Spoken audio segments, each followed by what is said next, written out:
Hey, good morning. I'm Paige Browning. It's Friday. This is Seattle Now. I'm starting today with a thank you. Thank you so much to our donors who gave to KUOW during our urgent fundraising drive last week. We met our $1.4 million goal in a single day, thanks to donations from people like Kyle, Lindy, Cameron, Andrew, David, and Lisa. Sincerely, thank you. The loss of our federal funding is a serious blow to KUOW, and we will need you with us in the years ahead. If you haven't given yet, you can give now at KUOW.org or by tapping the link in the show notes. This week, Seattle has 2 new parks, one with a futuristic jellyfish and one brought to us by the heir of the Chuck E. Cheese creator. 2 big things have gone up at Amazon, prices on their site and carbon emissions. And the Blue Angels will roar back through town next week. Time to prepare. Film critic Chase Hutchinson and host of the podcast Psychology in Seattle, Dr. Kirk Honda, are here to break down the week. But first, let's get you caught up. Monday will mark 20 days of an empty seat on the Seattle City Council. Kathy Moore stepped down from the District 5 seat earlier this month, and come Monday, the council's holding a special meeting to vote on who to appoint to fill the gap. It'll take a simple majority vote, 5 yeses, or the council has to meet every business day until they fill the seat. The meeting starts at 9:30, and you can watch it online via the Seattle channel. Tomorrow marks 35 years since the Americans with Disabilities Act was signed into law. To celebrate, Seattle wants you to know about some of the services it offers. For one, its Human Services Department connects people with disabilities with professionals to help them find support. Another, the Flash Card, gives adults with disabilities discounts around town. And the city hosts the Seattle-King County Advisory Council for Aging and Disability Services. And if you're still looking for weekend plans, the Summer Urban Craft Uprising is Saturday and Sunday at Magnuson Park. You can check out the craft and art of 130 makers and get a bite at a food truck. Still thinking about last weekend's Seattle Art Fair? Here's round 2. Bellevue's Art Fair weekend starts today and runs through Sunday. Art of all styles, including live performances. Check back for more headlines on tonight's episode of Seattle Now. It's Friday again. That week actually flew by for me. Not enough time in the sun, though. Maybe next week. Chase Hutchinson is here. He's a local movie critic and arts writer. Chase, how are you? Good. How are you doing? I'm doing pretty well. And Dr. Kirk Honda's here. He's the host of the Psychology in Seattle podcast and a practicing psychologist. Dr. Kirk, how's it going? I'm well. I am always amazed that I'm here in KUOW. I've been a big fan since I was a kid. I mean, you're a doctor. I don't have that. I can't claim to be an MD.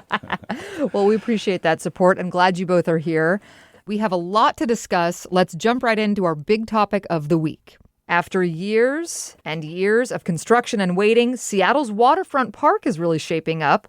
On Pier 62, there's a summer concert series, fitness classes, pop-up festivals there. The new Overlook Walk connects Pike Place and the waterfront. That's open. It's very cool if you haven't seen it. And now, the giant jellyfish is here, finally. The redesigned Pier 58 opens today. It's a park with a giant jellyfish play sculpture with an 18-foot slide, an event space, a fountain, lounging areas. It's designed for kids and families with this gorgeous view. Another big feature of Pier 58, there are 400 new plants, and you'll notice it's kind of a weird park shape. It's a triangle, and that's designed to make fish passage easier and give them more light as they go through. As the waterfront area keeps glowing up, does it feel like it's made for locals? You know, it's right next to the Great Wheel and cruise terminals, Pike Place Market adjacent. I would say if it was made for locals, all of the plants would just be dying in people's apartments, really would be the sign of it. I maybe a little bit. I think anything can be for locals if they show up. But yes, there's probably a high amount of tourism showing up to see this new thing, to get kind of a view of the city. That's always going to be the case. But I think if people wanted to show up and there was community kind of events and arts, then anything can be for locals too. But yes, there's always going to be that give and take, that push and pull of tourism. People will say, I'm born and raised in Seattle. I don't need to go to Pike Place or the Space Needle. Sure. That's for chumps that are visiting. And I'm not that sort of person. I'm born and raised in Seattle, and I love Pike Place Market, and I love the viaduct being gone. Although I'm guessing in 20 years we'll all think about it with nostalgia, like the good old days when the viaduct was here and they tore it down and now it's all But for now, it's wonderful. I love the walkway over the street there. Although I will say that I'm not a fan of the Ferris wheel because although it's a fine ride, it just becomes the focal point of the skyline. That's where your eye is drawn. Yeah. It's like all you see now. So we need to build up higher things, more rides. Yeah. To counteract it. Maybe, or maybe like a double-decker freeway. Ooh. Yeah. Or maybe they could fold it down at night or something like. A collapsible Ferris wheel. Yeah. Like the ones they set up and put on cars and travel around. There you go. And I wanted to ask, as you said, Dr. Kirk, this area does look a lot different now from the days of the viaduct. When this transformation started years ago, did you imagine we would get here to this beautiful, picturesque, glistening park? No, I remember seeing the mock-ups from maybe 15 years ago, and including the South Lake Union area. And I thought, the mock-ups always make it look fancier or nicer, or it'll die halfway through or something. But it's actually better than I thought it would be. My wife and I were walking down through Pike Place Market, and we came to that bridge, and it had just opened up. And all of a sudden, we're on the bridge, and we're like, wait, are we on the walkway? Because it's a really inviting, it's really ergonomic. I don't know how really even notice you're about to enter it. Yeah. And then all of a sudden, you're like, oh, wait, are we walking down to the waterfront? Wow, that was so nice.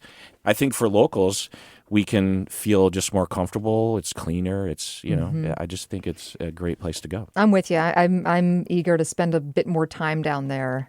So this is a very real, very Seattle park.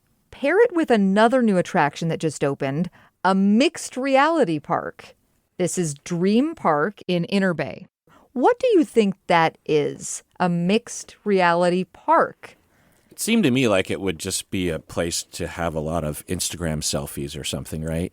Also known as my nightmare, despite the name being Dreamland. Okay, so I like where you're going with the Instagram selfies. Imagine that 100-fold. So despite the park name, it's mostly confined to a warehouse and an open parking lot. It may look barren, but it's made a lot more lively when you put on a virtual reality helmet. Dream Park uses VR headsets to overlay virtual reality over physical spaces. You can play classic games like Mario Kart and Super Mario Brothers right at the park. And get this, for Mario Kart, they have actual go-karts you can be riding. This is all brought to you by the son of the guy who created Atari and Chuck E. Cheese. Who are you bringing to this when you go? A kid? A date? Yourself? Your wife, I'm Your guessing? wife? I absolutely would go. Yeah, I would bother my wife with this sort of thing. I don't think it's her. Although she still plays Pokemon Go. This sounds very Pokemon Go come to life. Yeah, exactly. Yeah, absolutely. I would absolutely check this out. I imagine it'll be one of those places that will be closed in about 9 months because it just seems like the sort of risk that doesn't usually pay off. But imagine the price tag for this. I know. Oh, I hadn't even thought of that. I don't know. I think the word gimmick is the right one. I think every time we've tried to introduce this more VR-centric technology, it hasn't always worked. I think for gaming, there have been these exciting things and gamers have really connected with them. I just don't know if they would be going out and spending all this money to go to this specific place to do those things. Like, does anyone remember when there was the metaverse? That was the thing that was going to be the future, where it was like, oh, we're in VR, but at work and having a party, it's like, I'd rather just go to a party or go to a friend's house and play games. I don't want to be this disembodied person. Yeah. Exactly. Okay. But it could surprise. Who knows? It could surprise. And okay, I just looked this up. It's $20 to go. Okay, that's more reasonable. But if you want to do the go-kart, Mario Kart, it's an added $10. So you could do, all combined $60 date. I'm assuming there's concessions there, so maybe it's more. Do they have alcohol? Because I don't know if you want to combine alcohol with VR kart racing. That feels like a recipe for disaster. I think people do. They test for drinking? Is there a DUI limit for the karts? These are all important questions. They have beer at Whirly Ball, so I feel like, you know what I mean? It really gives you the confidence to be able to attack those kinds of things. I'm looking at videos of this, and it's like, you know how you put on the VR headset, and at first, to me, it's a bit dizzying. Watching these videos of people stumbling around. A bit dizzying to me. I feel like that would be cool to try once, and then it would be like, okay. And that's kind of my... jellyfish slide... The jellyfish slide, infinite. timeless. I was going to say, I don't want to start beef with Mr. Charles Cheese, but that was my experience with Chuck E. Cheese. I went one time as a kid and was like, that was enough. You only went one time as a kid? It was not that good. The food was not very good. There are better arcade games out there, like smaller, independent. Girl. Can't relate. All right, I apologize to Mr. Cheese. So what do these two parks opening at once say to you about our city? That people are trying to touch grass, but they need to be told what to do. Oh, whoa. I have to let that sit in. Yeah, I know. That's a lot more of a cynical read. I think it's this fascinating kind of pivot point between that touching grass, but then also Seattle being a city of new tech and these VR-centric new forms of entertainment and trying to like create something new for people. And you could say that's in the spirit of entrepreneurship. You could say that's in the spirit of community. Because I could imagine a bunch of like high school kids going to one of these. It feels like this interesting inflection point of a lot of different identities within the city. Mm-hmm. Yeah. Okay, on to our next topic. Tariffs. They've been in the news for months. When the conversations first started, Amazon floated the idea of showing the tariff impacts on prices on their website. Trump called that a hostile political act, and suddenly, wait, no, they're not going to do that. Then Amazon committed to customers this year that prices would not change. But in a report from the Wall Street Journal this month, they found Amazon has indeed raised prices. Do you use it? Have you noticed any price changes? We'll just start there quickly. I haven't noticed any price changes, but I am not great about paying attention to those kinds of things. But hearing that, I don't know, how could you not increase prices, right? Because if their operational costs are going up, you'd have to, right? Mm-hmm, mm-hmm. What about you? Firstly, I just want to say I'm shocked that a giant corporation was not entirely straightforward with some of their practices and also their environmental commitments. There was this great story in the Seattle Times by Alex Halverson that kind of is part of this. I haven't noticed prices going up because I try not to use Amazon, especially for buying books. I try to go to local bookstores. Mm-hmm. There's this Seattle Cat bookstore that I bought a really great memoir from recently. But also Amazon has its hands in lots of other things. I use what's called IMDb Pro for work. And let me disavow the notion that's not an endorsement of IMDb because it's basically Letterboxd for old people. But it is this thing of where there's this giant tech company that ends up having so many different tendrils into different things that you're probably using something Amazon associated or some other Amazon project. Yeah, exactly. A Rivian truck. Which they're without even realizing it. And I haven't noticed prices going up in those types of things, but I would imagine if they haven't, they probably will soon. And I'll piggyback on what you started to say, Chase, that as we learned, they made this promise not to make price hikes and did make price hikes. Their carbon emissions have also gone up. Amazon itself reported a 6% increase in carbon emissions. This despite their climate pledge that we all know about. Emissions have gone up in the last year as the company ramps up AI and related data centers. They say that while their emissions are up, their emissions are relative to the scale of business they do, and say carbon intensity is down. While Amazon might not have been true to their word about the prices, they do have Seattleites hooked on their services. I mean, people are buying toilet paper to be delivered in an hour, which last I checked is still sold at every grocery store and most convenience stores. Why are Americans so hooked on this company? Well, they've run everyone else out of business. It's hard to find things. I mean, you still can, but you have to drive further and plan your day more carefully. and actually look up to see if that business that you used to go to is still open or isn't half empty shelves.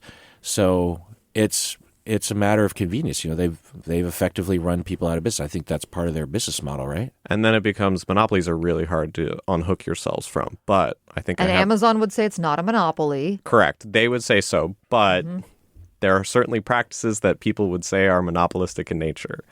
I have a solution, at least for the toilet paper problem. Corner stores or bodegas on every corner. My solution as a half Japanese person is to use bidets, and you don't need much toilet paper. There you go. We're solving this issue right here on the show.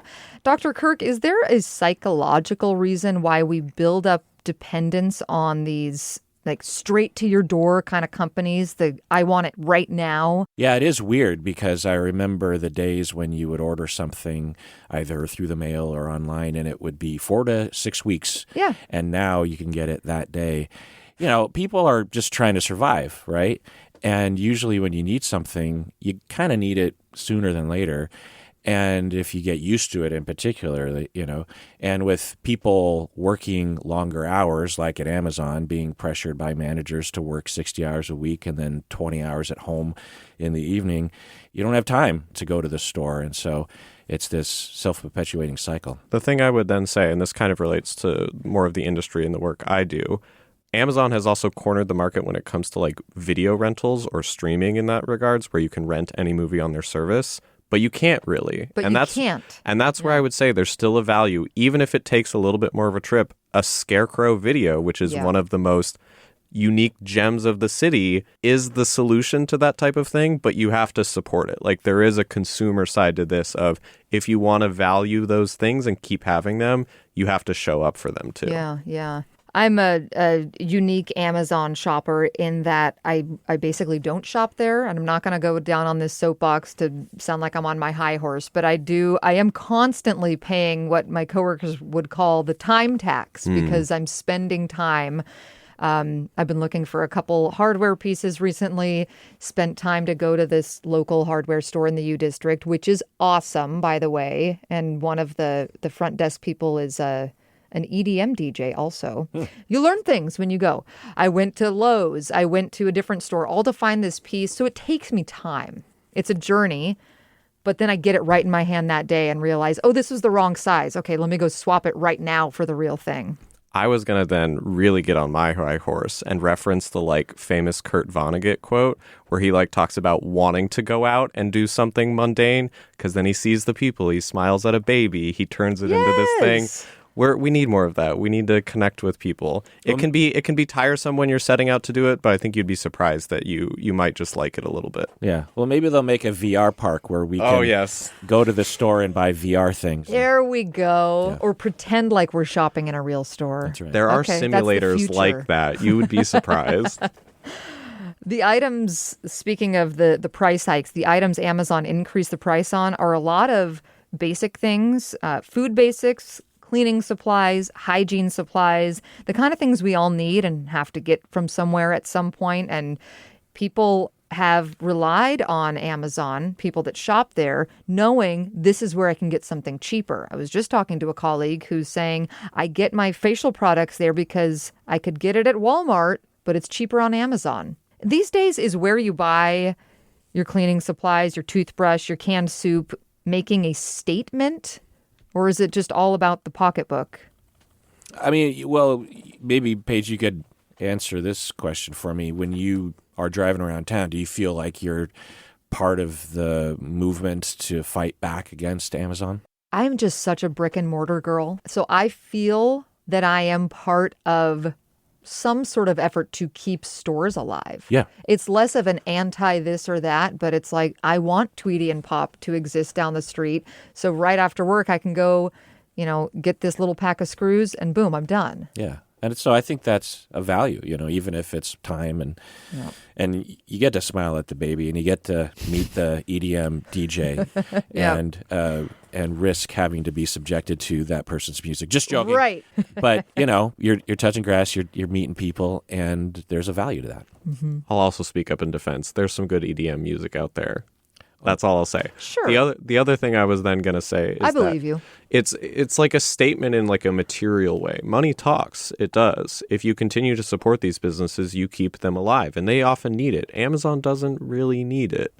Well, and most of the bulk of their revenue now comes from their cloud. Yes, AWS. Amazon Web Services. Yeah. Yes, that was part of the thing I was thinking about too, is we're all probably using something that intersects with that in some way. And so like the mom and pop store, your Scarecrow video, your local movie theater, your local bookstore, anything that you can, that money goes, I think, a long way towards like maintaining the types of places that make communities feel local, as opposed to just hitting a button online and having it get sent to your door. All right. One last thing before we go.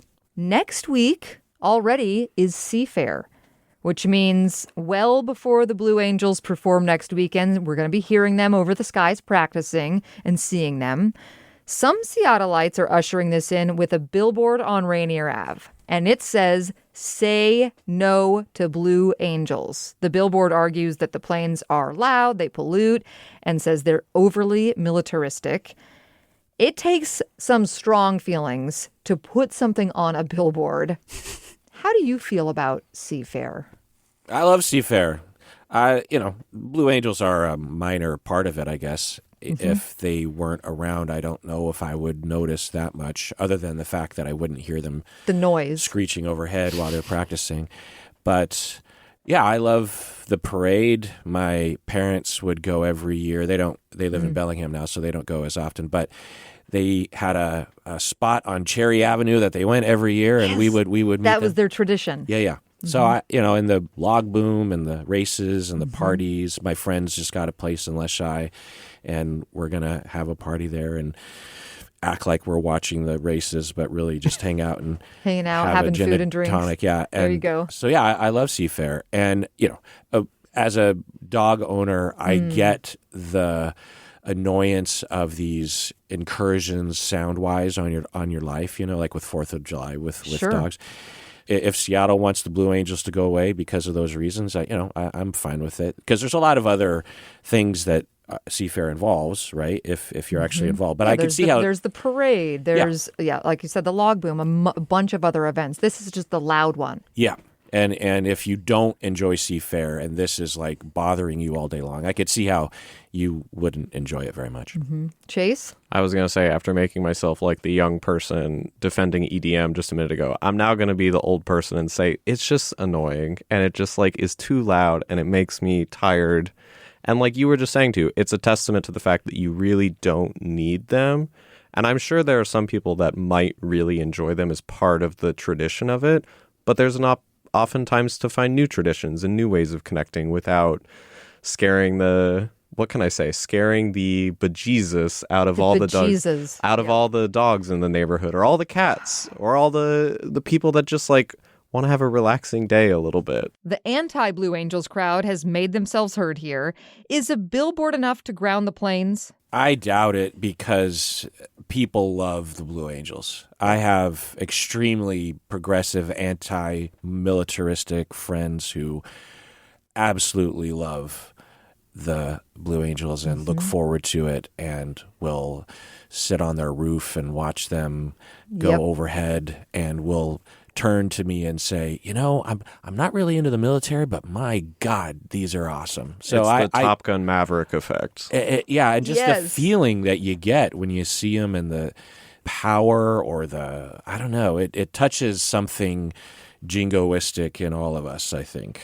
Last thing on this, in a region that does historically pride itself on airplanes, and we have a lot of military bases, is Seafair just part of the local heritage and should remain this way? I think so. I mean, you see those old pictures from the 60s and whatnot. It just feels like one of the only things that's still around, right? And it feels very local. The hydroplanes. The hydroplanes. Yeah, people around the world, they don't even know what a hydroplane is, right? And it's, it feels very, the parade and all that stuff. I wonder if it'll still be around in 50 years because of changing attitudes, and also a lot of new people who live here who don't have that history with it. You're right. I don't know. I will only be okay if we keep it around if Tom Cruise jumps from one of the planes to the others. That's the only thing. We need more stunts. We need more danger. Yeah, let's dial this up to 1,000. All right. Right. Yeah. The next Top Gun is going to be filmed over the skies of Lake Washington. We're going to leave it there. Chase Hutchinson is a local arts critic, and Dr. Kirk Honda is the host of the Psychology in Seattle podcast. Thank you, Dr. Kirk. Thanks for having me. Thank you, Chase. Thanks for having me. Appreciate you listening to Seattle Now. Today's episode was produced by Vaughn Jones and Brooklyn Jamerson Flowers. It was edited by Claire McGrain. Our production team also includes Andy Hurst, Caroline Chamberlain Gomez, Shane Mailing, and Patricia Murphy. Greg Kramer does our theme music. Seattle Now and KUOW Public Radio are members of the NPR network. I'm Paige Browning. See you soon.